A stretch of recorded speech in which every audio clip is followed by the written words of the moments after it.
Eyup Cock, it's championship predictions time, the first of many. Please make sure you subbed.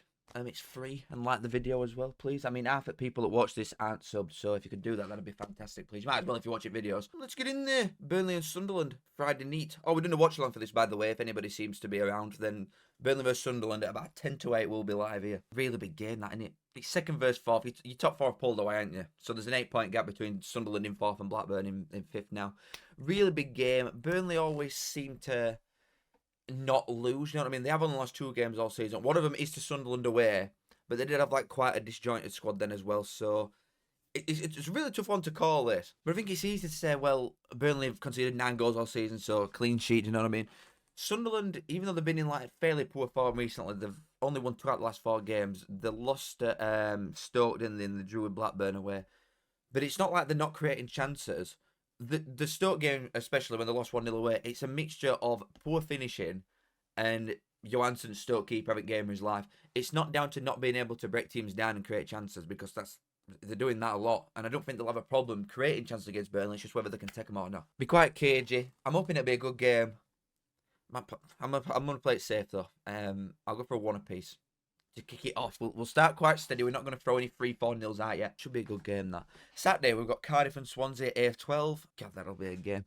I said in the League 1-1, with derbies normally, because I've been an investing man since the dot that I turned 18, I've been an investor. So, like, derbies, I always think a certain team's got another one's number in it all the time. And Swansea definitely seem to have an edge of a Cardiff majority of the time in this. But I do actually fancy Cardiff, I'm not going to lie to you. Swansea, in grand scheme of things, in division and got out to play for. They're going to have something to play for in this game because it's your pride and stuff like that, and you want to have bragging rates of somebody 5 minutes down the road. So there's always that. But Cardiff, I think, have actually glaringly obviously got something 3 yards behind them. The big dooming red mist of relegation that's going to be right up their ass. I fancy him for a 2-1. I actually do. Now that is going to be a game. Be fiery. Lot of cards, you know what I mean? A lot of bastard. But I do actually quite fancy Cardiff. And especially like the way that Swansea play with the manager that they've got. There's going to be a lot of tippy-tappy bullshit in it. Away at a place is going to be like extremely hostile. I think they could slip up. And I definitely think they concede, let's put it that way. We've got Millwall and Hull next. Another AF12er. There's 3 of them for some reason. It's quite a sticky one and all. Millwall have stopped winning games recently. Romanese at the minute is still there. But that, whether he's going to play this game or not, I don't know. They are just slowly losing the best players, aren't they, Millwall? It is just Esse and Tanganga that are like miles better than everybody in that squad. As long as the money is reinvested properly, that's great. But if they lose them two, it could be, especially if they lose Tanganga this window as well. I don't think they will now if they're going to sell Esse, but that could spell danger against an old side that are currently third bottom. But Ruben Sellers has got them harder to beat. And a lot of time, Millwall they're quite good at not getting hammered. Do you know what I mean? I don't think Hull will win this. No chance. But I could see a draw again. I would probably say like a 1-1. All much harder to beat. Millwall mid-table sort of probably just be happy to take a point all time, more or less, to just see the season out again. I do think both of them will probably take that. So I'll go for a 1-1. Plymouth and QPR. Another 12:30. QPR have shot up table completely. In my reviews that I always do, I've been raving about how well they've played since day one. They've always had the performances there, not the results as much until recently. They're now shot up to mid-table. They're miles away from relegation. Plymouth, even though they sat Rooney, they're getting points at least, but they're not winning games. They've drawn even the last 3 games, which is against Oxford, Stoke, and Bristol City. So this would probably follow along that calibre of team, really. They've always sort of had an edge at home, haven't they? They get a lot of late goals at home. But I feel like that against Oxford were quite a big chance to try and get a win. If you're going to get a win, do you know what I mean? Oxford at home. Come on. You've got to try a little bit better than that. I'm struggling to give Plymouth anything here. I'm not gonna lie. Even though they've drawn the last 3 games and they are much better at home than they are away, which still isn't that good, I do fancy QPR. I'm gonna go 2-1, I think. But again, it wouldn't surprise me if Plymouth just like pull a plucky 94th minute equaliser out again. Coventry, Bristol City.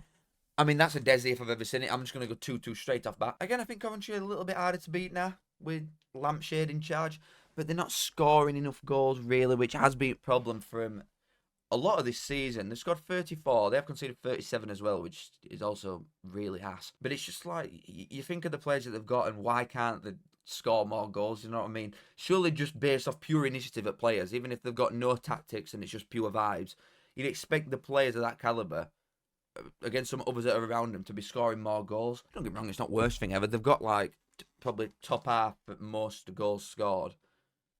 I just do expect a lot more than them. Bristol City obviously are in 9th minute. They've been on really good form recently as well, and sometimes when I've watched them, I've been really impressed. I think they're very clinical. I'll give them that. And I can see them definitely scoring goals here, but that's why I'm going for a Desi. I think a draw's quite fair. I think Bristol City would take it as well, in fairness, even though we're in touching distance at playoffs, and this might be a chance that they finally get in there. I do think, again, both sides will probably take a draw, so I'll give them it. Derby Watford's quite a toughie, isn't it? This is two sides that are just bang out of form. Watford have lost 3 out of the last 4 games and drawn the latest one. Derby, I mean, they can't buy a win to save their life, can they? I think they've had 2 wins in about 20 games, something ridiculous like that. 3 losses in a row. They lost to Leyton Orient in Cup, and Leyton Orient had 10 men for like majority of extra time. It's not good, is it? I mean, the confidence is going to be shot based on that Leyton Orient game alone. And Watford's performances a lot of time are quite good. It's the results that I find inconsistent. But I do fancy Derby. And a lot of time you can't even justify it, can you? If you're looking at like fixtures and you're thinking, well, I think they'll win, and you're like, why? Explain why. A lot of time it's just vibes. So I'm going to go off pure vibes and say 1-0 Derby. Luton Preston, this is new manager bounce all over. A lot of people have commented on my other videos before saying new manager bounce isn't actually as good as you think it is. I don't care. Like, I would never ever back an early kickoff because of what Gandhi said. Never back the early one. And I think it's another unwritten rule that you should never go against a new manager bounce. Especially when it's like Preston. Do you know what I mean? We're not talking about Leeds here. We're talking about Preston. Been in decent form, to be fair, recently. Eki knows his way around this league now fairly well. But Luton, I think, I'm going to turn a page. I mean, I did just do my championship predictions and I said that they go down. But that was before they got Bloomfield in. I didn't expect Bloomfield to be coming in. He's a very good manager. Definitely a project manager, but the variety in which he were winning games with Wickham, I was very impressed with. Which some people might say, yeah, he's plucky and he's not actually that good because he's not got a set style. But I would just say, well, it's a different way that he wins every week, and he shows that he can do it in loads of different ways. He's not stubborn enough to stick to one style and then just run with that until cows come home. Do you know what I mean? I think that's a sign of a very good manager. And I can see Luton winning this because of it. I'm going to go 2-1, and we'll put a Carlton Morris goal on it for laugh. Oxford Blackburn. Oxford have massively turned page, haven't they? Seriously, sacking Des. I know I've said it like four videos in a row, but sacking him I thought was suicide. But really, really good. They honestly have. They've won 3 out of the last 5 and drawn over 2. The thing with Oxford is that against other crap sides, they're really good majority of the time. They beat a lot of the other dross down at bottom, or at least don't lose. The top end teams, it's a different story. And Blackburn, even though they've been in quite poor form recently, again, they're not the best against like really good sides. But against everything sort of near bottom, they're quite good. It's a tough one, this. But it's almost like if in doubt, just get a draw. Do you know what I mean? Like if I'm not convinced on something, I'm just going to throw a draw at it, which is what I'm going to do. I'm going to go a 1-1 again. Pumping Middlesbrough, I'm a little bit more confident on. That's next. That's 6th versus 23rd. It is at Pompey's Place, and I give Swansea a lot of flack for trying to go there and play that style of play at Portsmouth. Very narrow pitch, very on top of it, it's very loud. You're just a complete idiot, aren't you, if you go and play that type of style. But that's exactly what I could see Middlesbrough doing at the same time. But I do think Middlesbrough have got better players than Swansea, like much better players than Swansea. To Fowler, they could probably hack it a little bit. Middlesbrough are drawing a lot of games recently as well. This is a very tough one. But again, Portsmouth lost 3-0 to Blackburn literally last night when I'm posting this. Last night they lost 3-0 to Blackburn. This is a very tough one. I definitely see a goal for Portsmouth, but I do think Middlesbrough win. And I don't want to say it'll be comfortable because I don't think it will, performance-wise. I think it could be very nervy from a Middlesbrough point of view. But I'll give him a 3-1. Again, I don't think it'll be a comfortable game. I think it'll be horrible for him. And I do think they could definitely end up slipping up, and I think that's probably what the goal will come from if I'm right with this. But I think Middlesbrough, the players that they've got from an attacking point of view, you can afford to sort of try and risk that style of football when you've got your Finazaz, your Latilaf, them type of boys stood up front. So I would say 3-1. Sheff United versus Norwich next. Norwich have been really good recently as well. They sort of turned page a little bit. 3 wins out of the last 4 and a draw. But Borja Sanz has been banned for spitting. So that Sargent gone, by the like, You know how rotten that is? It's disgusting, that. Yeah, no Borja Sanz equals no party, I don't think. Especially against a team Sheffield United just don't concede goals with it at home. Very, very, very good. The defence obviously ain't as good as it once was because Souters has been injured and he's gone back. So it's not as good as it were.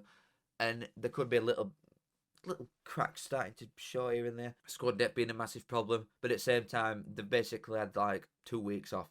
They put Hawkins out against Cardiff in Cup, which you can't blame them for with how thin the squad is. And I think a fresh, re-energised team against a side that's got like minimal threat going forward without Sargent or Borja Sands, I do think this could, it just screams like a 2-0 Sheffield United easy win, personally. So that is what I will give them. The Baggies versus Stoke next. Matt Robbins' new era at the Stokies. But again, to be fair, I could see, I'm gonna put it in early. I think it'll be another 2-0 to West Brom here. I do just really like them. Again, very, very hard to beat West Brom. They've only lost 4 games all season. It's one at lowest comfortably. I mean, the joint with Sunderland and Sheffield United, who are both in top 4 for games lost. They're not winning enough, and that's the reason that they're not up with that pack. But I can't see Stoke causing that much problem. Do you know what I mean? Like, they've only scored in 1 game out of the last 5. Tom Cannon, who was the major goal threader they've got, who's scored 9 goals, he's got, like, generally he's got not far off half of the goals. You know what I mean? He's got between a third and half of the goals this season so far. And he's been recalled to be sent to either Sheffield United or Sunderland. So that's tough. Nathan Lowe could definitely come in and hit ground running. Whether he plays him or not, I don't know. But I don't think they've got the goals in him, really, to go to West Brom, who were very, very hard to beat at their place, and score a goal.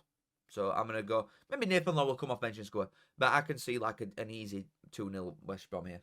Because like Chelsea and Tottenham looking at Madrid, you know what I mean? Fellows has got links all over the time. Could be a rough end to month at Baggy Boys, but I do think they'll win this. And finally, it's like choosing between 2 blokes to shag your wife, innit? It's Leeds and Sheff Wednesday at 12 o'clock on Sunday. Another watch along, by the way, for that, so I will be live at 10 to 12 on Sunday.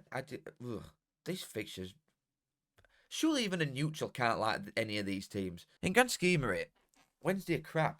Do you know what I mean? The squad level is so much worse than that of Leeds. But Wednesday have got a much, much better manager.